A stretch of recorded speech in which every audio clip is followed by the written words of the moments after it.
Dios les bendiga a mis amados hermanos y amigos que ven estos videos y comparten el link con muchos de sus amigos y familiares. Hoy quiero hablarle acerca de un tema de mucha importancia y quiero hablarle acerca de uno de los misterios que habla la Biblia, y es el misterio de la piedad. La palabra lo dice, misterio. Es algo que a pocos se les he mostrado, a pocos se les he revelado, y quiero hablarles para que usted tome conciencia, y si no lo entiende, pídale a Dios que le revele, que Dios lo hace. En Primera de Timoteo capítulo 3 versículo 16 hay un versículo que dice: e indiscutiblemente grande es el misterio de la piedad. Dios fue manifestado en carne, justificado en el Espíritu, visto de los ángeles, predicado a los gentiles, creído en el mundo, recibido arriba en gloria. Y el misterio que pocas personas entienden, o del 100% de las religiones, organizaciones cristianas, el 5% tal vez entiende el misterio de la piedad. Y el misterio de la piedad es que Dios se manifestó en carne. La Biblia dice, es indiscutiblemente el misterio de la piedad, Dios fue manifestado en carne. Cuando hablamos de Dios, nos vamos al Antiguo Testamento, hablamos del Dios que hizo el cielo y la tierra, que su nombre en el Antiguo Testamento, como el Todopoderoso, como Yahvé, Adonai, Elohim, Jehová, todos esos nombres que encontramos registrados en el Antiguo Testamento, ese Dios, el Dios de los ejércitos, el Dios de los escuadrones de Israel, ese Dios fue el que se manifestó en carne. Pues la Biblia es clara cuando dice aquí en el libro de los Salmos, el capítulo 53, el versículo 2, que dice, Dios desde los cielos miró sobre los hijos de los hombres para ver si había algún entendido que buscara a Dios. Cada uno se había vuelto atrás, todos se habían corrompido, no hay quien haga lo bueno, no hay ni aun uno. Ese Dios del Antiguo Testamento miró sobre los hombres a ver si había alguien que buscara a Dios. Dice la Biblia, no había ni uno. Eso llevó a Dios a hablar a través del profeta Isaías.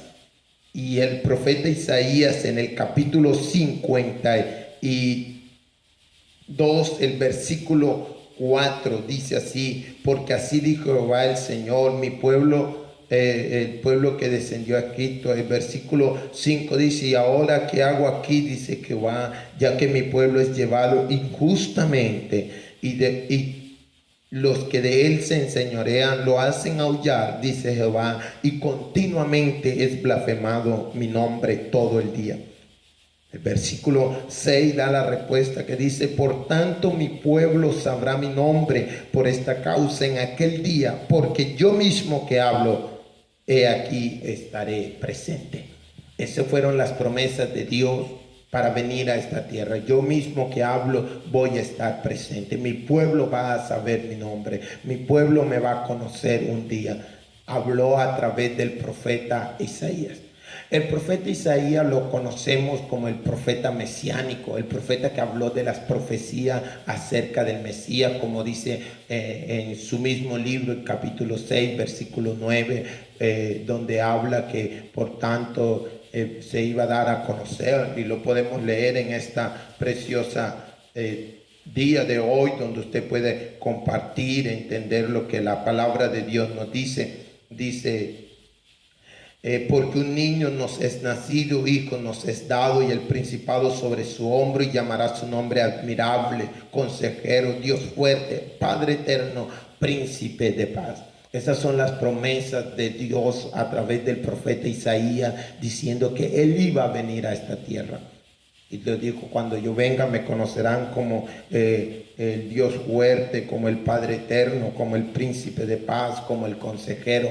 Entonces miramos a través de la palabra de Dios, a través de las escrituras, y allí nosotros podemos conocer. Por ejemplo, hablando el mismo profeta Isaías en el capítulo 35, dice, capítulo 35, versículo 4, decid a los de corazón apocado, esforzaos, no temáis, he aquí que vuestro Dios viene con retribución, con pago, Dios mismo vendrá y os salvará. Note las promesas de Dios, Dios mismo vendrá y os salvará. Y esas promesas se cumplen exactamente en el Nuevo Testamento. Dios mismo desde los cielos vino a la tierra, vino y nos salvó, nos dio su salvación. Pero ¿cómo vino? ¿Cuándo? No sabemos cuándo vino. Claro que vino cuando se manifestó en carne. Por tanto, es un misterio que muy pocos conocen. Dios mismo fue manifestado en carne.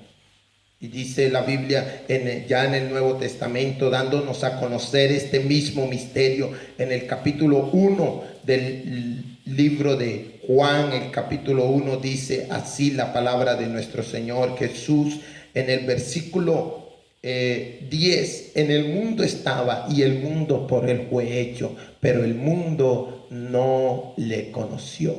Eso es, mi estimado amigo, que me escuchas en esta hora. En el mundo estaba. ¿Quién estaba en el mundo?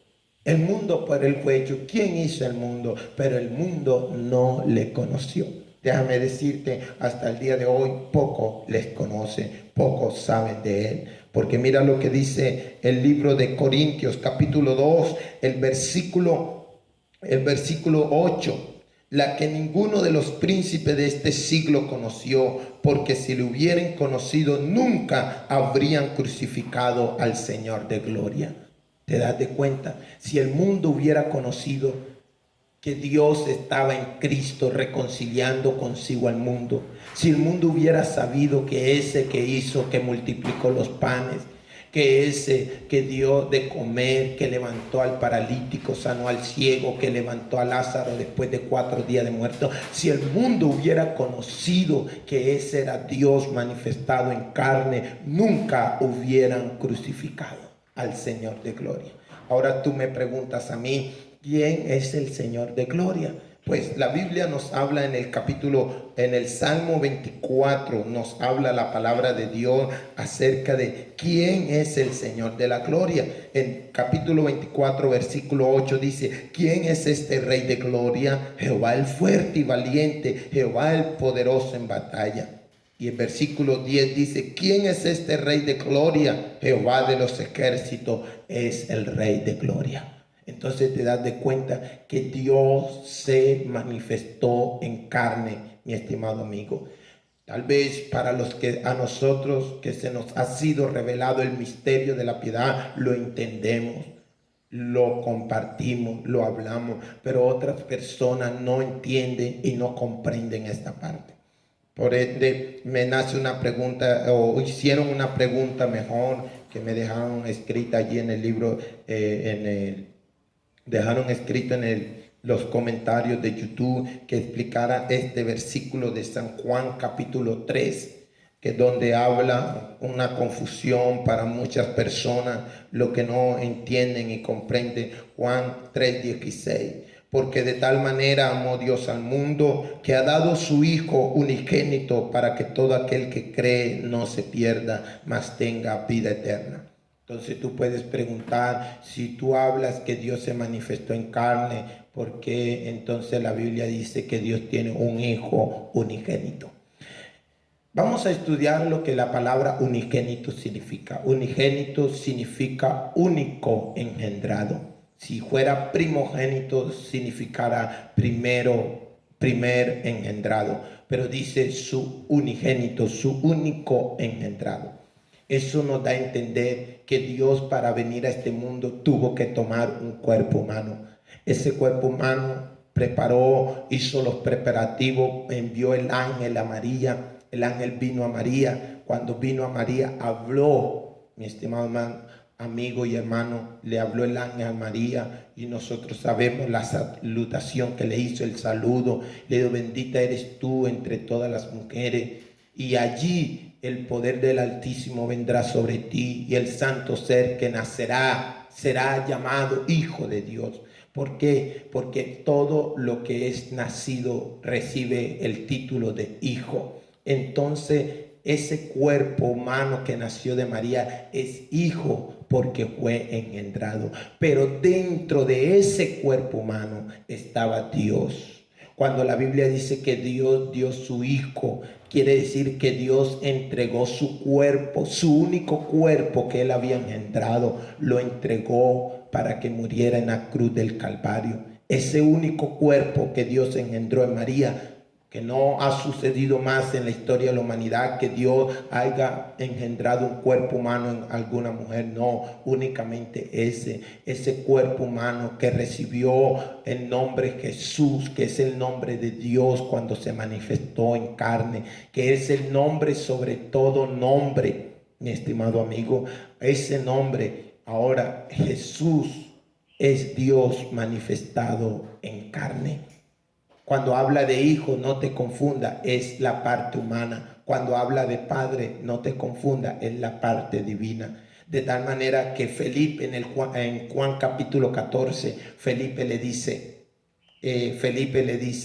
al Señor, muéstranos el Padre y nos basta. Jesús le dijo, tanto tiempo hace que estoy contigo y no me has conocido, Felipe. Tanto tiempo hace que estoy contigo. Y usted lee capítulo 14 y se da de cuenta que la misma Biblia dice, Jesús mismo dijo, Dios, ¿no crees que Dios mora en mí? Dios habita en mí. Entonces allí están las dos naturalezas de Dios, una humana y una divina.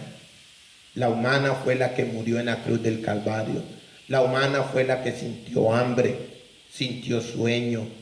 La humana fue la que maltrataron, escupieron, le dieron punta de pies. La humana fue la que derramó la sangre, pero la divina era la que estaba dentro de ese cuerpo humano para traernos salvación. Ahora Dios tuvo que proveerse un cuerpo para que pudiera haber derramamiento de sangre, y ese derramamiento de sangre es el que nos ha causado a nosotros la salvación, el que ha generado en el ser humano la salvación de su alma.